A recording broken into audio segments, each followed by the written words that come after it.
Hi, I'm Leia. And I'm Plum. Welcome to the Cultural Exchange, where we discuss Chinese pop culture with a Western twist. And insane graphics so long as Leia keeps learning After Effects.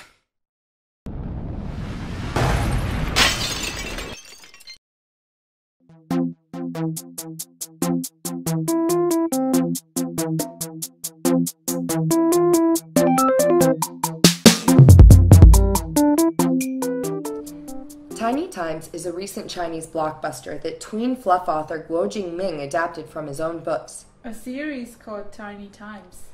And then directed to create a Shanghai-specific Sex and the City / Gossip Girl / The Devil Wears Prada if neither Anne Hathaway nor Meryl Streep interacted with one another within the context of the plot. At its core, it's about a girl trying to throw a fashion show for her boss, and it is objectively terrible in many, many ways. Like all of the ways the plot of Tiny Times is about 4 female college friends who have been besties since forevs.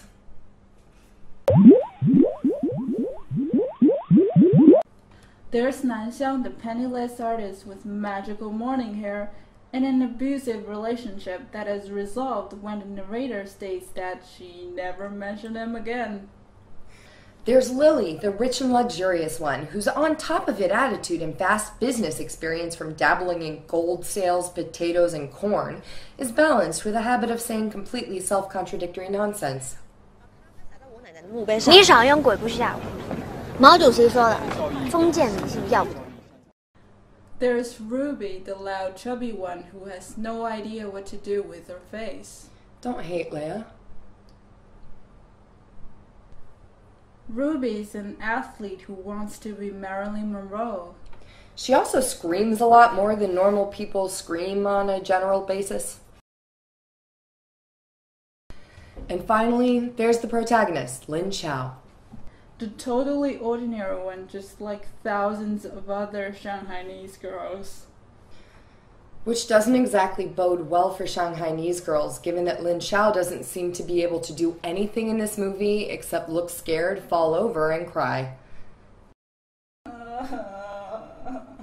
Which is great according to her boyfriend.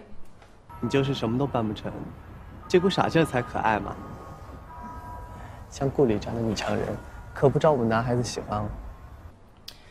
Girls ages 15 to 21, let that be a lesson to you. Pointless, terrible man pixies won't ever love you if you have abilities. There are a lot of man pixies. Yeah, check out these 2 solid gold Thundercats.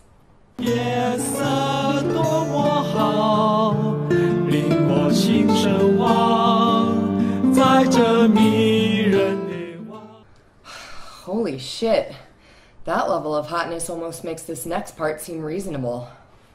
整个高中时代，我、顾里、南湘、唐宛如，我们4个连同全校的花季少女，都在以他们俩为蓝本，勾勒、描绘、编造、杜撰着无数缠绵悱恻的同人故事。Almost. Yeah, if I had a nickel for every time me and my high school girlfriends spent years writing erotic fan fiction about dudes we knew, I would have no nickels. Anyway, over the course of the movie, Lin Chao never really does anything to grow or change or solve any of her own problems. Any trouble she encounters is cleared away by her boss's more competent assistant, Kitty, or Lily, the boy-repelling superwoman. Yeah, the most intense moment in Lin Chao's story arc is when she realizes that her billionaire boss likes to have a backup plan. 他永远都喜欢准备 Plan B 所代表的意义。 And here's the thing, this is the biggest movie in China right now. Between its release on June 27th and July 19th, it had made $77.8 million US dollars. And though it only came out a month ago, the sequel arrives in theaters this week. Tiny Times, a movie that broke box office records for 2D movie releases in China, is releasing its sequel less than a month and a half after the first one. And it's still in theaters. Which is kind of meta considering that the largest criticism of the movie, other than the fact that it's awful, is that its rampant fetishization of consumerism is utterly detrimental to anybody who watches it and thinks that this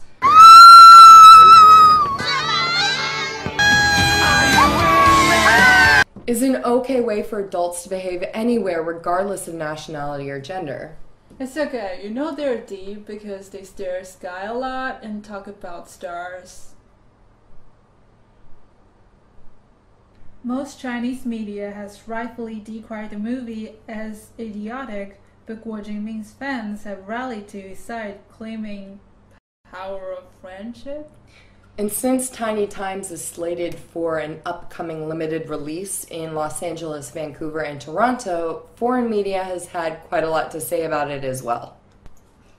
The LA Times says Guo's fans say he's the voice of a new material-minded generation, but many critics have savaged Tiny Times as an vacuous homage to consumerism that sets a bad example for Chinese youth.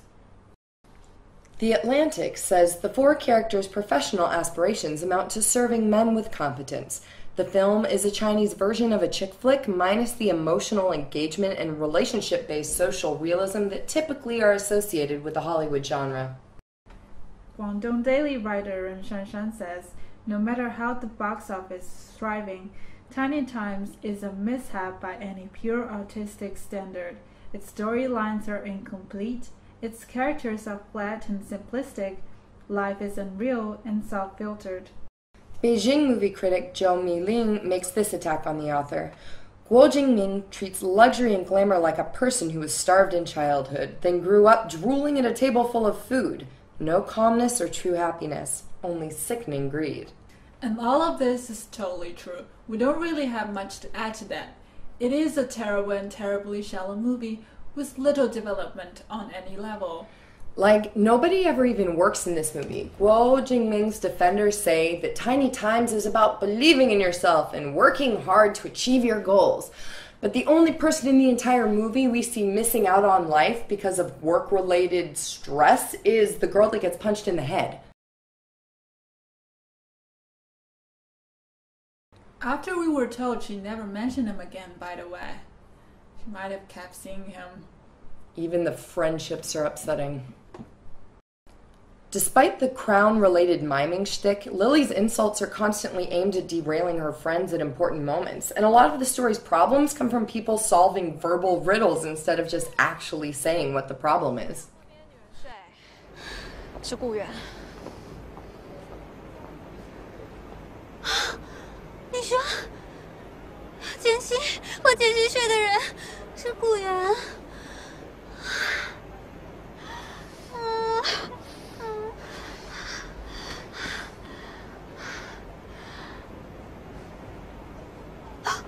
你的意思是，和别的女人睡的人是雇员？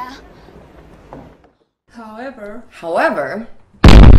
it can also be argued that instead of an insipid portrayal of literally nobody in real life, this is actually an emotionally impactful psychodrama of Lynchian proportions if you go into the movie thinking that the real protagonist is the columnist Zhou Changguang, a thinly veiled representation of Guo Jingming himself. And the entire movie, save for this scene,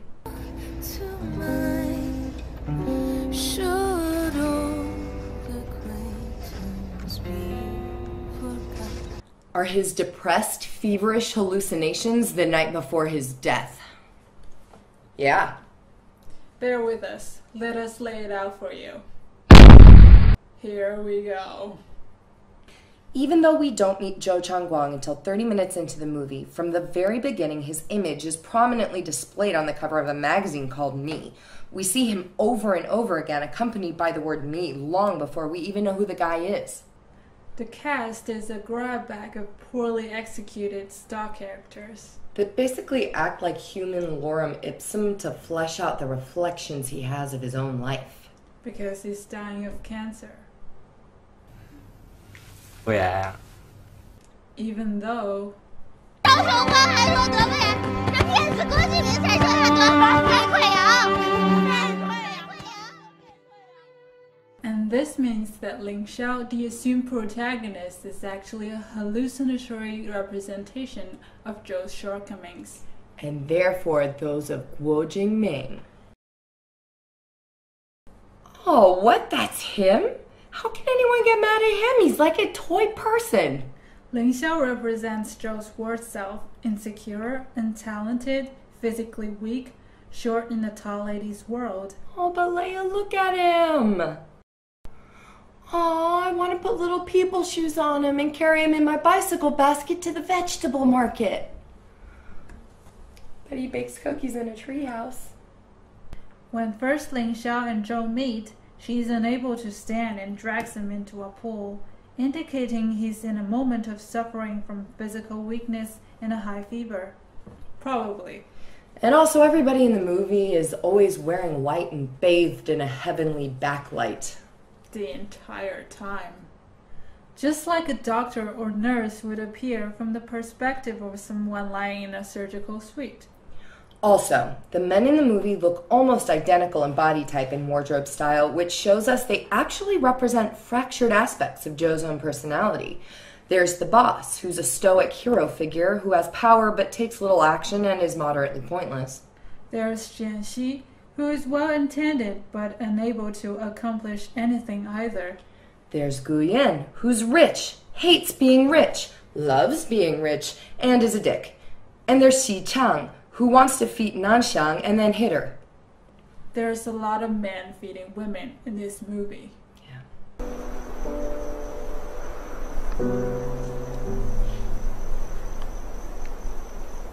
Making the author's real personality one half pointless and one half awful, which he seems to regard with defeated acceptance when he gives this speech, which is foreshadowed in part by his worst self-projection Lin Xiao earlier in the film. 你并不知道生活在什么时候就突然改变了方向，陷入墨水一般浓稠的黑暗里去。 In addition to the condition of his apartment, this speech really indicates he has given up on life. Not to mention the fact that his house itself has the lighting and color scheme of a hospital. Finally, there's the final two shots of the movie. One in which he's shirtless and getting out of bed, and one in which he's approaching a wall of light and turns around, regarding not us, the audience, but himself, as he steps into the void of the never-ending unknown. Or it's just kind of a shitty movie. Catch the sequel on Friday. Or instead of doing that, come visit us on Douban or Facebook to get more information about where you can find us on Shanghai247.net. We kind of don't know what we're doing, so we enthusiastically welcome your questions, comments, suggestions, and corrections. And that's the cultural exchange.